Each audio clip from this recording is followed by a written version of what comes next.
Sure.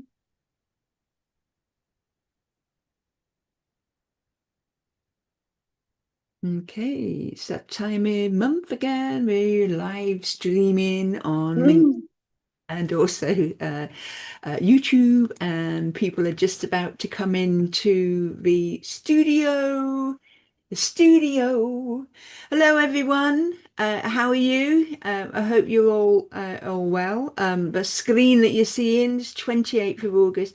It's 12:15, and we're ready to go with a new hothouse. Let's do it.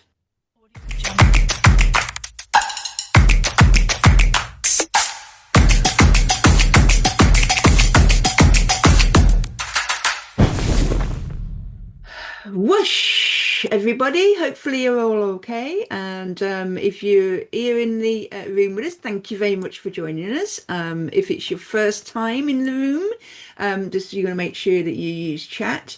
If you're watching it on LinkedIn and also or YouTube, welcome. And please, get involved as well if you can, using the comments and stuff on those social media streams. But here in the room, we have the delectable John. How are you, John? Well, I am, as you said, I am absolutely delectable this wonderful Friday. Life is good. It is not swelteringly hot today. There is just that right blend of a little bit of blue sky and a little bit of cloud out there. It's lovely. Life is good. Very good. And Eileen, you with us finally? A little last minute technical issues? Just as And Zoom decided it needed to be updated just before I logged on, and then all kinds of fun and games, and my desk has moved temporarily. So just trying to get everything sorted with lastminute.com today. oh, it's one of those days. So and if you It's agile, Eileen. Just in time delivery. You're lean, you say? Yeah. Well, that's not a word that's often described about me, John. But I'll quite happily I'll take lead. And hopefully you're all well here as well. If you've not joined us before, you need to get the chat open because we do chitty chat through this. You don't have to have your screen on, but it's always lovely to see your faces. But we've got a few things up our sleeves today. But let's crack on, shall we? We've got quite a lot to get through as ever, and I'm going to keep my bit quite streamlined.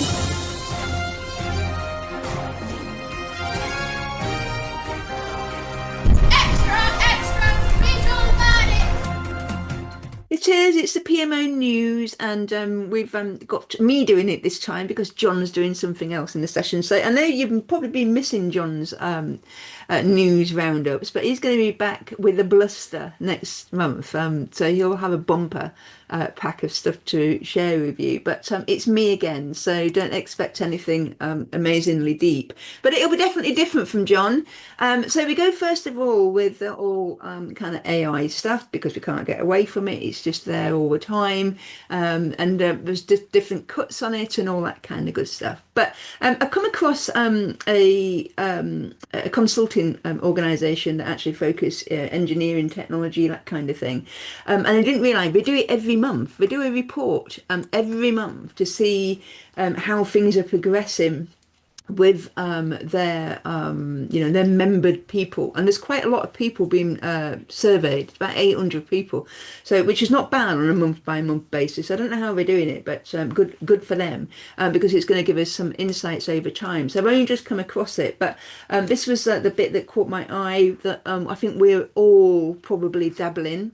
So this is from a business leader point of view, that they saying that they trust it to summarize emails, documents, and meeting notes, which I think we can probably all agree with that. And they're also quite comfortable with it, like organizing calendars and scheduling meetings. Again, probably something that none of us could really argue with, but it seems to be doing quite well in that space. But when we start to move into the next phase of AI, which is stuff around the kind of automations, the use of agents, that kind of thing, business leaders' confidence drops a little bit more, as you can see there. So again, 54% around decisions and even more dropping going on for 43% when it comes to any financial or business approvals. I'm not really surprised, to be honest. I don't think we're really there yet in terms of trusting the AI completely. But for a question for us, really, are we happy using it on things like the highlight reports? But would we get it to change a RAG status or approve a change request? I'm sure you're probably sitting there thinking, yeah, maybe not. But yeah, let us know what you think about that. But I think it's probably a good report to keep coming back, not every month, but we'll revisit it and to see what the wider business leaders are thinking about this stuff, because I'm sure it's going to inform our work as well using AI as we go forward. So one to watch there. Another one to watch, really interesting. There's the major projects part of government. Sorry, that's my dog doing some wanting to leave. So off he goes. He's not bothered about mega projects in government, and who can blame him? He's only a dog. So government, they have they've renamed themselves several times, but they're actually called Nesta or Nista. NISTA, which is the government's major projects department. So they've been they released their reports obviously annually in terms of what that portfolio is doing. And from our point of view, it's the ability to be able to see somebody else's portfolio, well as your own, but being able to see what they're doing. Interestingly, the last they've had 189 projects worth £924 billion. And they've decided this year to reduce the number of projects from 189 to 80. Because they're wanting to look at or change central support. And I thought, oh, central support, does that mean PMO? Not entirely. It means that they've got central support in terms of those projects and to NISTA. So NISTA, for example, does things like independent assurance and scrutinies, reviews, kind of early intervention stuff. They have people within NISTA that would be experts in kind of commercial contracts, finance, experts in kind of project program portfolio delivery, that kind of thing. So any of these major projects that are out there in different departments in government, they have this central support. And the reason why they want to reduce those numbers is to be able to the central support to perhaps work better if it's got less projects. The interesting thing about this is, for me, is that we're going to be able to see in 12 months' time, hopefully, what happens when you reduce a portfolio of that size? Does it actually give us any kind of improvement? So this is why it caught my eye. Is yes, they're going to do a massive, portfolio restructure, but when we have a look at this time next year, will we have been able to see that actually some kind of central support has made a difference? Actually, reducing the number of projects does make a difference. We'll be able to see it, and this is a government, and it's going to be in real time. So that's why it's caught my eye. But there's a lot of other things, by the way, in the stuff that comes out from NISTA. I have shared something in the LinkedIn group this week as well, because they've just done a whole overhaul of their assurance and kind of toolkit. So if you were doing a lot around assurance in your PMO, you might want to go and have a look, because you've got templates, you've got processes, you've got all sorts of stuff that you could perhaps swipe, chuck it into AI. Who knows? You might be able to pull out some useful stuff from it. So make sure you do have a look at government, and it doesn't matter what kind of sector you're working within. They've always got some good stuff there. So make sure it's one of those things that you drop into and have a look. Changing the printing to the printing modern day printing press, you can see the little backdrops there. We thought it'd be quite good to have a look at kind of private sector news as well, and you don't see many of it, to be fair. The whole nature of it is that they don't have to share, like the government, what we're doing. But there's trouble at Irn-Bru, which caught my eye, because we're doing Edinburgh. We're doing Edinburgh conference. We go up to Edinburgh. We don't want to see Irn-Bru having problems, but Irn-Bru has had a few problems, and not quite in the billions range of government. But AG Barr, that creates Irn-Bru, have been having a transformation type program that's been going on for a little while. And they had to post their results, as do most private sector organizations that are obviously floated on the market. They do have to, if there's a significant change in their fortunes, they have to kind of tell people why. So interesting, caught my eye that it's cost them £10 million in first half sales because there's been some supply chain issues that have actually been linked to the transformation that they've been doing. So interestingly, they had the stock, but because of this project and the major transformation that they're going through, it meant that they had some distribution problems that actually hit their bottom line. So again, from a PMO point of view, when we think about a way that we do our kind of reporting and keeping people up to date in what's happening through the change, do we actually show, where there is disruption, where things are going out into business as usual and having issues? Do we also have that kind of stuff within our dashboards, or indeed within our remit of PMO? Is yours the kind of PMO where you stop when the project's delivered and chucked over the fence into business as usual? Is that where your remit stops? Or, like this, would your PMO be able to be all over this in terms of actually there's going to be some issues with this? Yeah. So interesting. Good to see private investment, showing as sometimes we can see some private sector projects also where they might be running into problems and how we might learn from those as well. And just finally from me, again, just a short news because there's other things we want to get into here is just thinking about workplace type changes. Again, this is we continue on our journey of post pandemic and the way that it had massive effects on the way that we work. Micro shifting became a thing, and I think certainly from people working at home more and organizations being able to see and give flexibility and trust to their people working at home.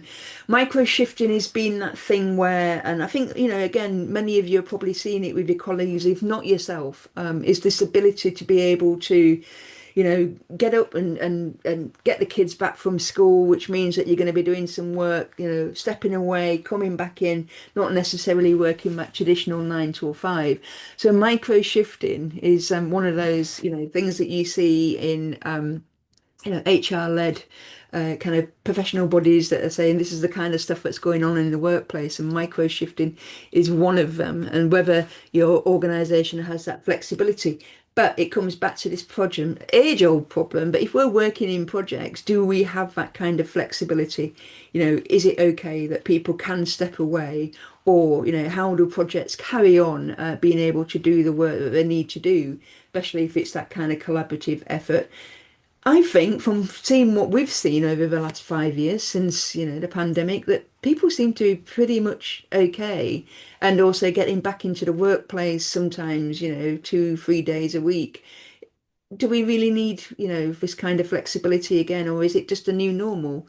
But, that's one of the things that, again, Associated Press are also, putting it out there as this is one of the things that being affected by workplace practices. So there you go. Micro shifting. Do you do any of it? Are your organization really good at being able to give you that flexibility to do the work? Those are the kind of things that we want to see in chat as we go through today's session. But before we move on, let's just have a little advert.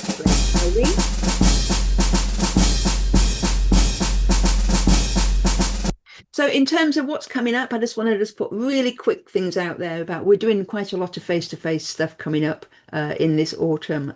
We've got a special focus back on the blue lights again. So that's public sector, NHS, fire, police, any of you that have got a blue light spinning around, we want to see you in Leeds. So that's going to be something that happens in the afternoon. And just also, just to give you some, yes, we're going to be doing quite a lot of stuff around data, AI, reporting, decision making, all the way through autumn this year. And we kick off in London with John, very own delectable John's going to be London on the 17th of September. That's hosted by Nationwide. We're going to be back in Edinburgh, hosted by Computershare. That's the beginning of October. And also just later in October, we're going to be in Newcastle. So we're getting out and about. So we'd love to see you if you can get to any of those, if any of them are more or less on your doorstep. But yeah, never been to Newcastle before, but I've got somebody who knows it quite well. Yeah, with her dulcet tones, I think you can probably guess she's not a million miles away from Newcastle. So you'll be able to see Eileen in her homeland later on in The, October. the Geordie accent will get worse when I'm with fellow Geordies. It will definitely kind of slide into kind of something a little bit more local. Yeah, I bet you sound like posh Geordie now, don't you? Apparently, as if there's ever such a thing. Yeah, yeah, absolutely. No comment. Okay, all right, let's move on. Next up, Johnny boy, delectable John. You've got something to share with us this month, haven't you? The screen is all yours. I have indeed, and I've got a very, very stern message for you all, and I apologize for swearing in advance, but I think you all, quite frankly, need to get your shit together. Right, let me share screen and all will be revealed. Here we go. Right, okay. Now we have this problem. This is a problem that we have twice a year at least, I think. And what happens is we have it just around the summertime, and then we have it around Christmas time as well. And we see this pattern where we're coming up on the holidays. There's a big rush to get everything done. Everyone does their handover notes. They hand those over to somebody who hopefully will be around while they're away. Or if they're going to be away, hopefully they'll pass those on to somebody else who's around when they're away. Things kind of struggle a bit over the summer. There's issues that come up that don't quite get dealt with and things like that. And then we come back in September, and firstly, we need to pick up on all of those things. We need to get back into the swing of things, which OMG is hard because nobody really wants to. We've enjoyed the break. It's slow getting everyone back on track again. And then straight away, we're hit with the new challenges that we face around this time of year. We're straight into planning for next year and all those kind of things that hit us, as well as all the issues that have been quietly bubbling over the projects in the summer that suddenly come into focus in September when all the sponsors come back and actually see where these problems are hitting, and we see the impacts of those as well. Quite a similar thing with Christmas. We all know that we're going to have a few days off over Christmas. We expect that week off, but then everyone gets surprised every year by the fact that we have a code freeze and everything gets blocked for all of these critical tech projects get blocked for a month due to code freezes. And they have a knock-on effect for the business changes that we're relying on the tech changes and so on and so forth. And equally, everyone comes back. And again, we're slow to get back into the routines, and we're slow personally, but we're the PMO. We're the ones that are meant to be giving everyone this rhythm, this cadence, this structure and everything to keep going. So this is what I want to do today. This is on us as a PMO community. I think it is our responsibility within organizations to be the ones that are coming back firing on all cylinders and getting the organization back into a routine and a structure to make everybody super effective and to make the organization super effective as fast as possible on return. So what I would like us to do is an activity together. All of those of you who like turning up to these and sitting there munching on your lunch with your cameras turned off and on mute, I am sorry, I'm going to make you do some work. So in chat, I've just shared a link to a tool called Padlet. Now, some of you may be looking at this and thinking, that looks a bit like Trello to me. Well, I was thinking about Miro. I was thinking about Trello. And what I found the problem with those is that they have got over the years, they've got harder and harder to get anonymous people quickly and easily joining onto a board. You invite people to join, and they suddenly have to sign up and put names and addresses in and verify email addresses and all those kind of things. So Padlet is the simplest tool I could find that allows us to do this kind of collaborative exercise without you needing to do a ton of signing up. So I've shared a link in chat. That should work for everybody. It should get you to this board. If you can see the board, if you can just say yes to me in chat, then I know we're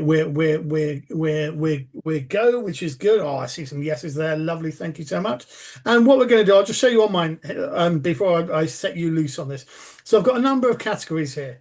Number one is get your head back in the game. What I'm interested in here is your ideas, what your insights into what helps you personally get out of that summer, January funk when you get back and it's hard. This is you as an individual, personal strategies, techniques, tools, techniques there. This one here, restarting the delivery volume. So with your PMO hat on, what needs restarting when you come back in September or conversely January? What needs restarting, and what are your tips for getting those things back on track effectively? Reconnecting the people. How do you get sponsors, PMs, teams, stakeholders, all those kind of people back into a rhythm as fast as you can? I'm offering your human aspects, the human tips there. Getting out the broom. Every time we have these holidays and periods of reflection, we come back with a million ideas of how we're going to actually improve things. What are the things that you think make a difference around those times of year? Share those as well. And the last one there is a very kind of catch-all. What gets us out of this reactive mode that we quite often end up in when we come back after a break, and gets us back into actually driving things rather than responding to the craziness that's going on around us. Now, all you need to do here to add your ideas in, underneath each of these headings, there is a plus button.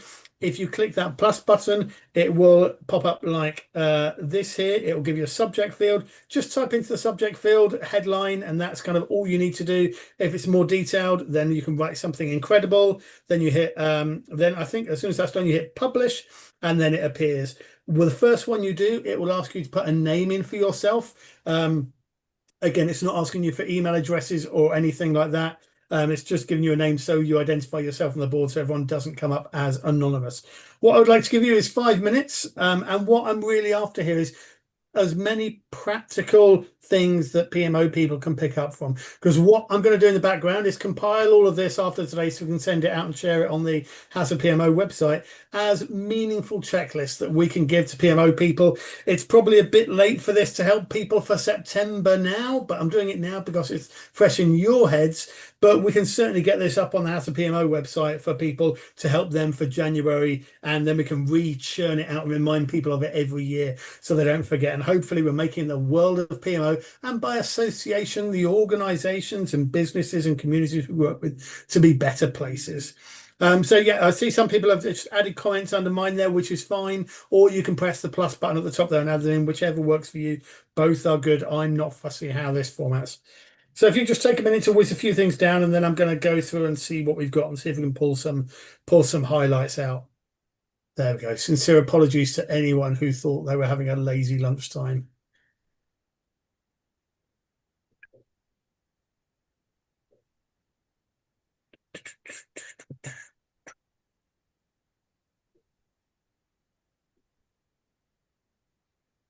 Clearing the inbox there. Did anyone ever truly? I can't remember the last time I had a clear inbox. I think it was back in the 90s. I think back in the days when I had Lotus Notes and there was an enforced quota on how big my mailbox could be. There still is. There's enough. I still get warnings that mine's too big.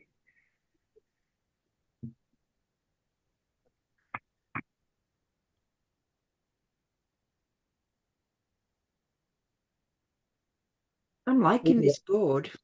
Oh, I like that one. Clear out actions from the to-do list, which should never been that should really be on the never never. Yeah, and that's quite a good when we do have these break periods. Actually, that you come back in with that fresh mindset, and it really is a good time to clear those things off. That are just kind of sitting there. The ones that are, and I think that works in two ways. Firstly, it gives you a clearer, focused board, but also you mentally it gives you headspace as well, because I mean I do this as well. You end up with things on the list that are just sitting there forever, and they're not just taking up space on the list, but they're lurking in your head, and they're like, oh, I need to. And I find actually when you do come back from those breaks, being able to give yourself permission to say, you know, I'm consciously deciding we're not doing this one now. That's going on the never never list. That just psychologically unblocks and makes your head clearer. I find. I don't know about anybody else on that one. What we got here, Vanessa, start small. I like to start with all the admin work, the email notifications, look back at the Teams chats, organizations with Vivi, engage to catch up with what's been happening while I've gone. Yes, and the small thing is quite a powerful one as well, because quite often we can build things up into really, really big things. We come back. There's so much that's so much to pick up. So many ideas. Where do I start? And yeah, absolutely right. Start small, and if even the small stuff feels overwhelming, take that down further and start smaller and smaller and smaller again until it's that one tiny thing that you can do to make a start on. clearing the emails. Andrea, for me, it's a hard reset on the inbox and calendar before I let myself look at the actual work, clear the noise first, and then decide what really matters. And again, having a clear head coming back in allows you to help prioritize those things as well, I think. Cleaning and tidying the desk area, especially if you've been off for a couple of weeks, like dust and crumbs and everything everybody else has dumped on your desk. I don't know if you're working from home where I've got kids around, the amount of mysterious things that appear on my desk.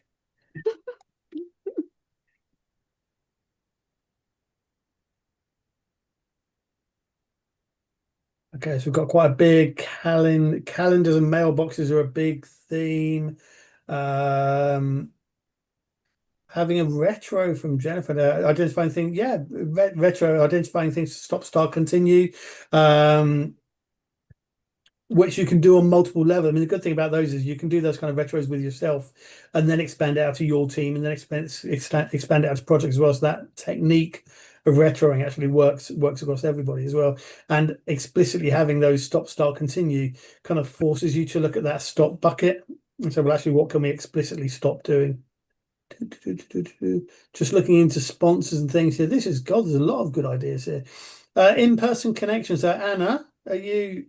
I don't know if Anna's willing or brave enough to come off mute, but when we think about in-person connection there, what do those conversations kind of look and feel like when we're coming back? I can't see Anna, so I've no idea if you're coming off mute or not, or if you're able to. If you're not, that's fine. But anybody else, if anyone else has got a view on that one as well, in terms of, because we do say these things, we sort of say, well, the important thing is reconnecting in person. But what do those conversations actually look and feel like for people? See, Anna's commented in chat. So yeah, re-engaging in person, having a catch up, getting relationships back on track. Yeah, no, it's fine. No need to come off mute. Don't worry, Anna. Thank you for responding on there. Yeah, so actually having those conversations, engagement. The human element is quite important. It was interesting when you were talking in the news earlier, Lindsay, about the micro engagement. There was a counter article to that in the FT this week, where a lot of the consultancies were actually where AI, we've had all the news about AI taking over the junior consultants' jobs.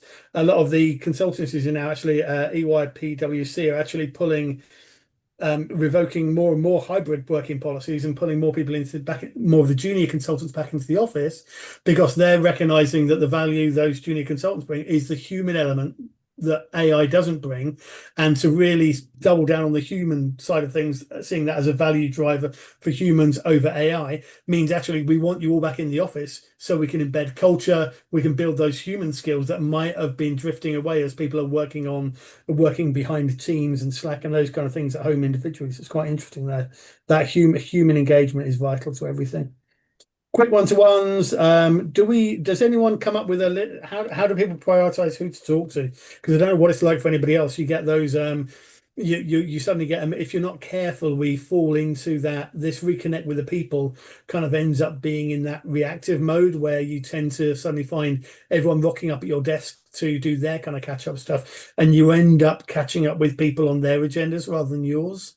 Has anyone got any thoughts they fancy sharing in chat on that one around how they actually control those reconnections and lead them rather than ending up being reactive on those?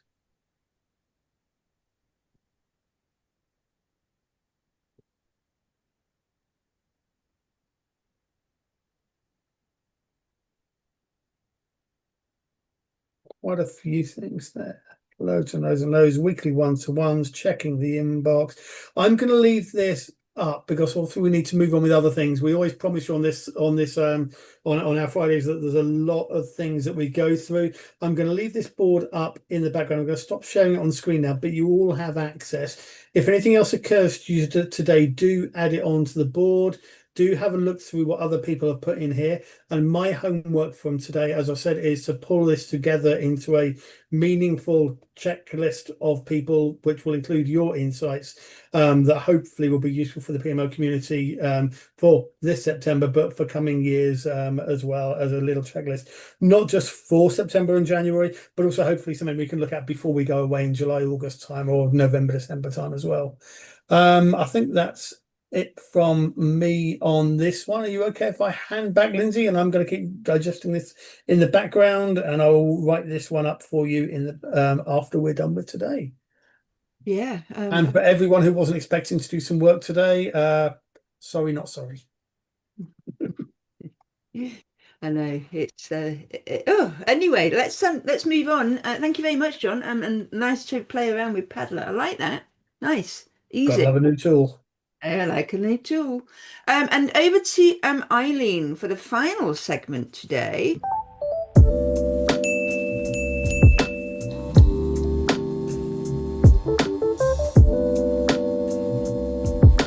Very smooth, isn't it? We're smoothing into the weekend.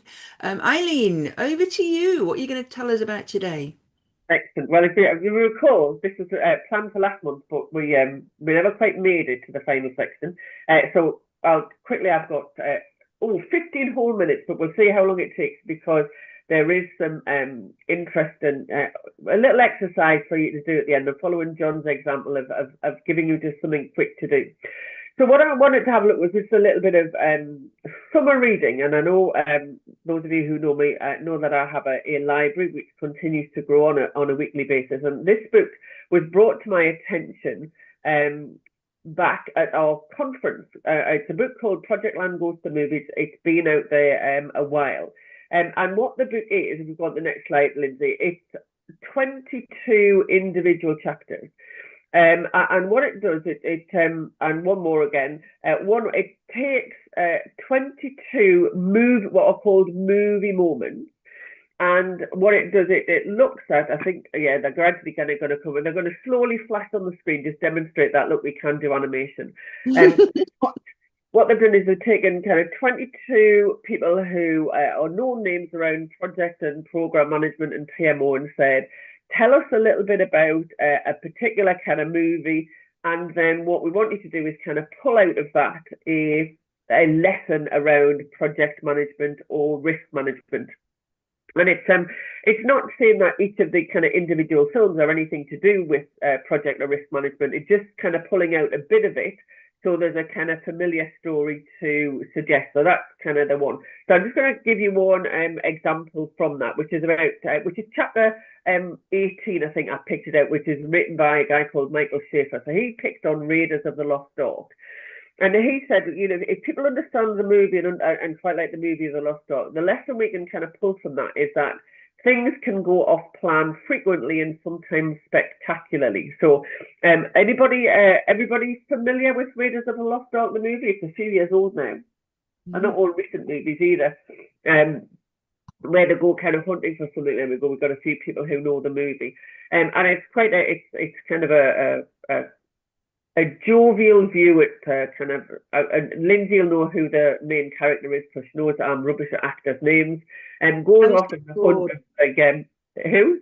Harrison Ford. Harrison Ford, yes, goes off looking for something, and what can go wrong does go wrong, and he gets attacked by lots of things falling on top of him and all of the rest of it. So basically, every kind of step every step along the way, he gets kind of battered and kind of obviously kind of comes through it at the end of it. But the whole idea of the lesson that we can learn from that is that actually, if you've got an underlying purpose, you can actually kind of redirect your plan as you go through, and as kind of things go off piste, then actually, as long as you know what you're after, then you've got that in your mind, then you can kind of keep on following that. And again, we can kind of take that through into project management. And we don't often kind of see it, I think, written down very well. If we go on to the next slide, is this whole kind of concept about what the purpose of the project is. Very often we talk about having some project deliverables, and the whole focus is around, well, actually, we're building this or we're going to create that, rather than understanding what the underlying purpose is, what we're trying to achieve, and essentially the benefits that the organisation is going to get out of that. So the lesson that he pulled out of this is that kind of purpose is not just a slogan. If you really understand that, when you go through your projects and things happen, you actually get to kind of, it helps shape your choices and some of the decisions that you take through that project. And you might end up kind of doing something quite significantly different, but actually you still ended up achieving what the organisation needed to achieve. And you may even have ended up still within time, cost and quality, but actually the deliverables might be different. And so he would argue this kind of purpose is not a slogan.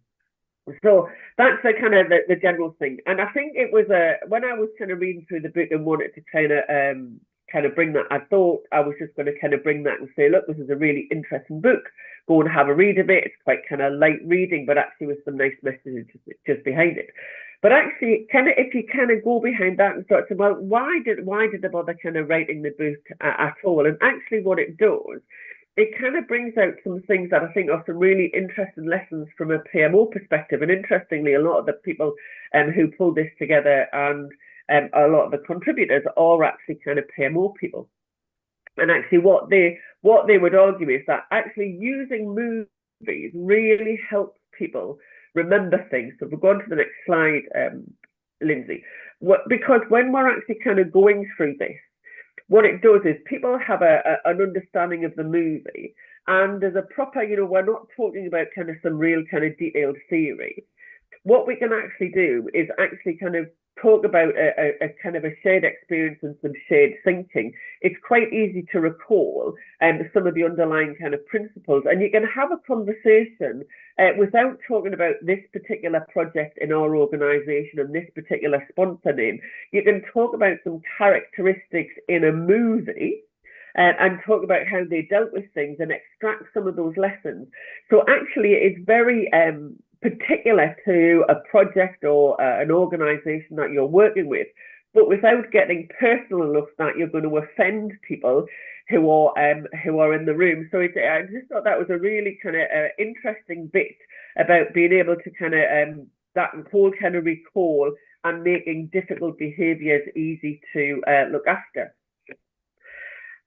And because I didn't want to be the only person who didn't speak about AI, actually this ability to tell stories is becoming more and more important, because as Lindsay mentioned in her news report, AI is great for doing that kind of summarizing and kind of doing some first draft reports.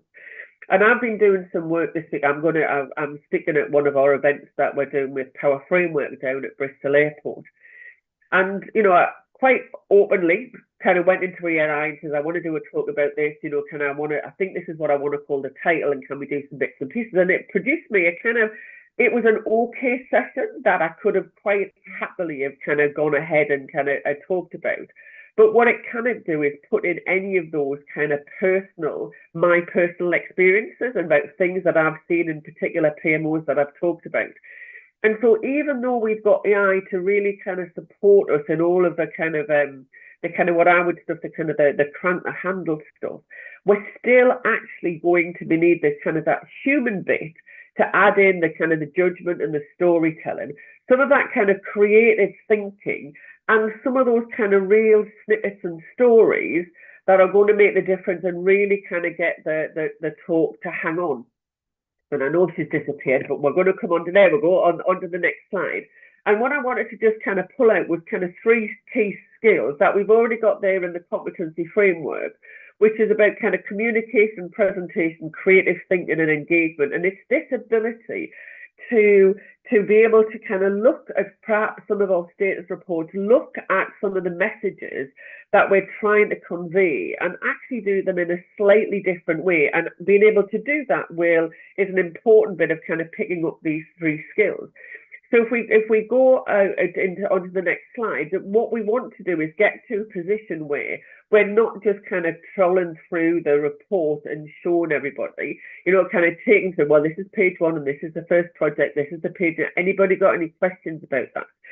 But actually kind of generating those, presenting it in such a way where, yes, we have perhaps the basic facts there, but actually kind of getting something that generates real engagement with the individuals around the table or on the Teams call, that actually gets them to engage in some conversation, that generates them gets them to ask some real questions that really gets us underneath that kind of surface level of the report.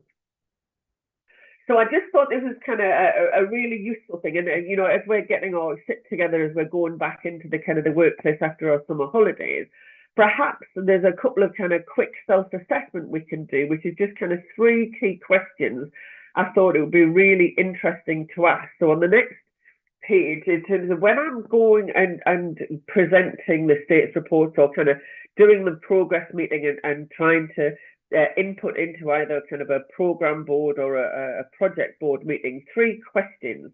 Can you actually kind of tell a story about that project without just kind of putting a table up and kind of some things that they're looking at? Can we kind of create enough interest? How are we going to create enough interest to actually get the stakeholders from checking their emails rather than actually kind of listening and getting engaged in the stories? And actually kind of what am I trying to actually, what can I use to make sure that they kind of don't drift off and are distracted, and actually I can focus them on the kind of the real issue that needs to be addressed. Again, I see so many status reports where it's just a whole kind of screen of information. It's not absolutely clear about what is it that actually needs to be discussed, what decisions actually need to be made. How can we talk about some of the challenges the project has had without kind of explaining in great detail who's to blame, which is very often kind of some of the questions. And so the real challenge is, I think it's some really good ideas on how to do that. So as Lindsay's put it there, see, we can read the book, borrow the idea and kind of build your skills up. But I thought just before we kind of disappeared off, whether I can see in chat there's been some stuff going on in some suggestions, yes? So we're going to give you 60 seconds, yes, while everybody's marvelling at how Mr. McIntyre has kind of spare time and still is able to do things. Yes, if you've got an idea from a film pitch, so think about some of the projects that you have, some of the ideas that you've got, some of the project challenges that you've got. Can you kind of pick up a film and what would be the kind of suggestion that would represent that project that was something that you're dealing with at the minute? So there's the example there. Perhaps rather than kind of Love Actually, we talk about Risk Actually, a festive tale of people finally admitting that the red risks were red all along. Anybody got any of that? Anybody feeling particularly creative or can dive off into AI very quickly and describe their problem and ask them to come up with a solution? Anyone to kind of inspire us as we go off into September after the bank holiday? We must have had 60 seconds. Come on, Mr. McIntyre, you're the multitasker. He's muted, so he's not even responding to me. I'm trying to get this checklist together in this minute. Did you see the graphic I sent you, John? Hang on. Try WhatsApp on the private chat. So, George, sorry. yes, that's the great one, Lindsay, isn't it? Yes, yes, the whole kind of George. We need a bigger PMO. Yeah. Classic example. Or 3 execs and a baby. Oh, I like that one. Excellent, Jennifer. That one, I like that one. I like that. Honestly, very. See, you just need 75 seconds rather than 60 seconds. Oh, here we go. It's all coming out now. Excellent. Well, we can kind of keep that continuation going. But I genuinely, as I said, it started off doing a book review, and actually, I thought actually it's a really good skill to do. Sorry, George. Actually, yes, our options. I like that. Look at that. Yeah, they're all doing it. Excellent. Right then, John, back to you, I think, for your checklist, or Lindsay to say goodbye to us all. Yeah, I think we're done. We've got 1 minute to go, and just to reiterate that we've got stuff coming up. We've got things like in person and also online. If you remember, we're looking at Career Hour next week, and also just doing a quick jump on competency framework for PMO administrators following the summer school Eileen's going to get into some PMO qualification stuff. And as I said, we're in London for the first face-to-face. But go and have a look at the events page. There's stuff on there. There's stuff we're adding. I've got another three on my list here that just shaping up final details. So lots going on, and that hopefully will help you get your shit together.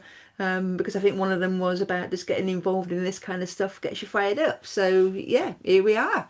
So thank you very much, everybody, and thank you to John, delectable John this month, and Eileen, and we'll see you again for the next one. Get onto the events you can schedule for September already, and we'll be back, and John will be back with his full news. So Absolutely, a bumper edition. And for now, don't forget before you click disconnect to download your copy of the checklist that I've just put. I'll put the very first iteration up there, which is rough, but I will go through it properly and we'll get something up on the House and PMO website later on. But there's a okay, first so version there for you. right, we'll let you, if you've not hit download, do it now, because we're just going to say goodbye. And but yeah, we'll be sharing all of this stuff that we've been sharing today over at the House of PMO and also in our LinkedIn group. So if you're not in there, make sure you are. Okay, right, we're off. Have a great extended weekend if you're in the UK. And yeah, we'll see you soon. Okay, cheers. Bye. Bye, guys.